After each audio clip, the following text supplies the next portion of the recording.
जो कल बुज़दिलाना कार्रवाई की है हिंदुस्तान ने लाइन ऑफ कंट्रोल पर,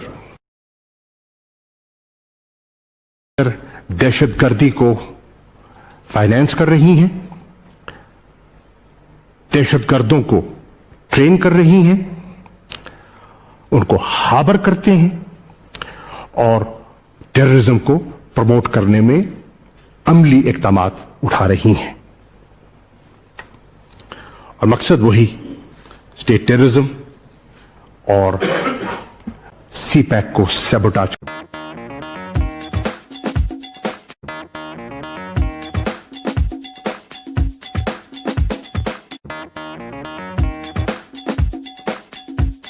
जो कल बुज़दिलाना कार्रवाई की है हिंदुस्तान ने लाइन ऑफ कंट्रोल पर, जिसमें हमारे मासूम निहत्ते शहरियों को निशाना बनाया है, मैं उसकी पुरजोर मजम्मत करना चाहता हूं। आप देख रहे हैं कि कुछ अरसे से ये उनका पैटर्न बना चला आ रहा है कि वो मुसलसल सीज फायर वायलेशंस कर रहे हैं। ये सबसे अहम सीवीएम है जो पाकिस्तान और हिंदुस्तान के दरमियान तय हुआ था, और जिस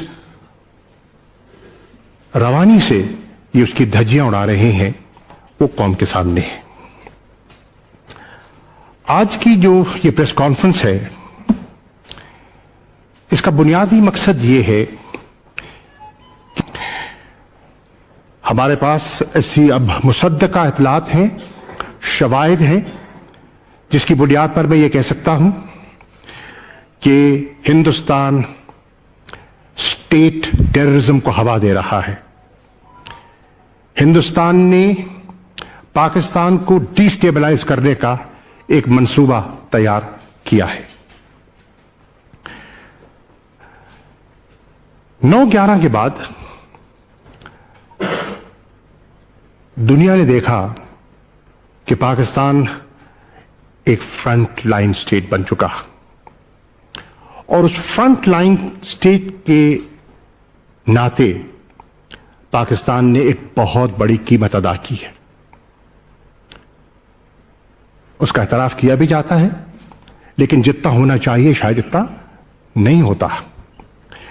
मैं अर्ज करना चाहूंगा कि अगर आप एक तायराना नजर दौड़ाएं तो 2001 से 2020 तक अगर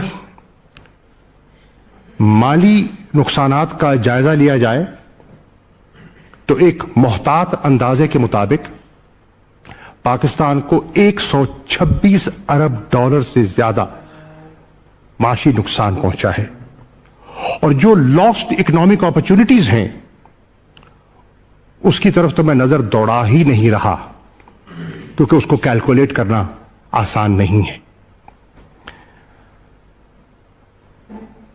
दुनिया जानती है जब पाकिस्तान मसरूफ था और पार्टनर कर रहा था दुनिया के अमन व इस्तेहकाम के हासिल करने में, तो हिंदुस्तान पाकिस्तान के गिर्द एक टेररिस्ट नेटवर्क का जाल मुसलसल बुन रहा था।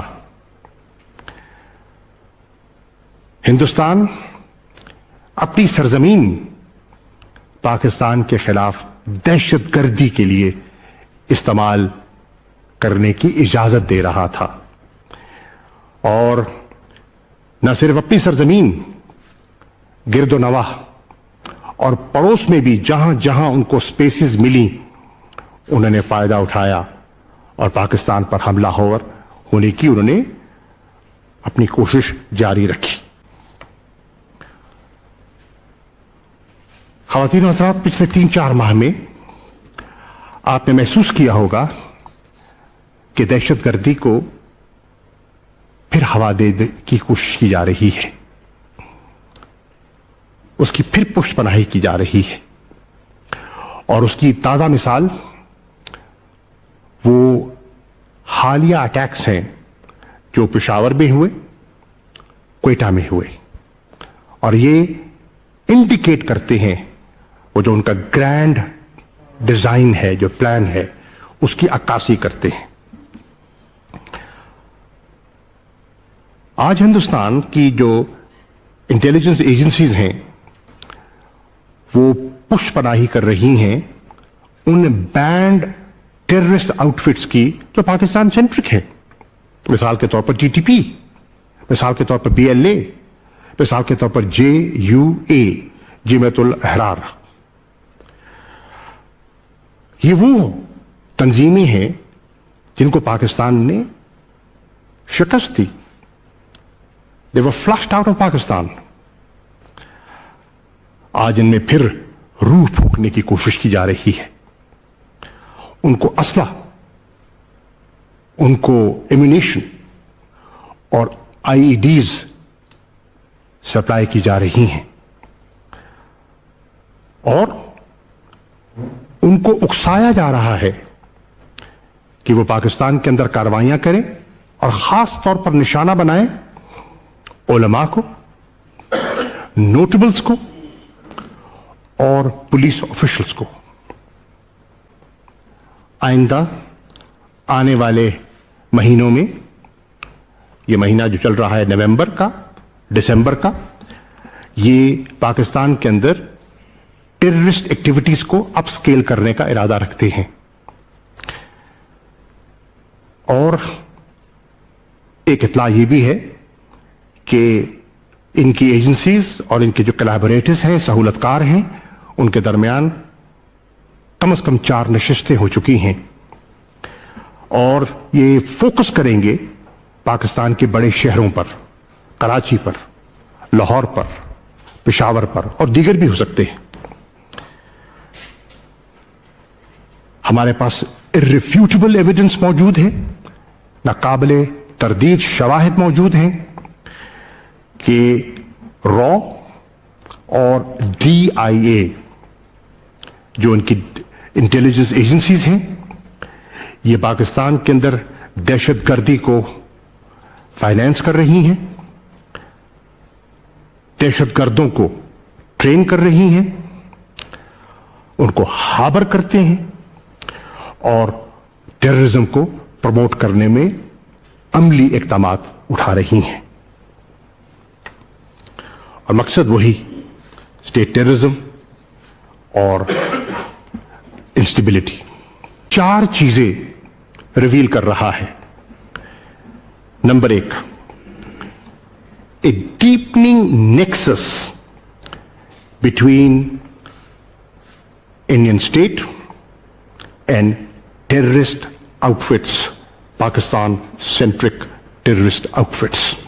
تفصیلات میں ان کا اشارہ کر چکا ہوں.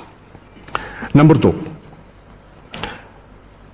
اس میں واضح آپ کو جنرل صاحب بتا دیں گے کہ کس طرح پچھلے 3 سالوں میں, صرف 3 سالوں میں انہوں نے ان خاص دہشت گرد تنظیموں کو وسائل مہیا کیے ہیں. اور میں ان کی بات کر رہا ہوں جو میں شواہد آپ سے اور جنرل صاحب شیئر کر سکتے ہیں. اور اب تک یہ 22 ارب روپیہ تقسیم کر چکے ہیں. اور تیسری چیز ہے کہ ہندوستان باقاعدہ سی پیک کو سیبوٹاج کر رہا ہے.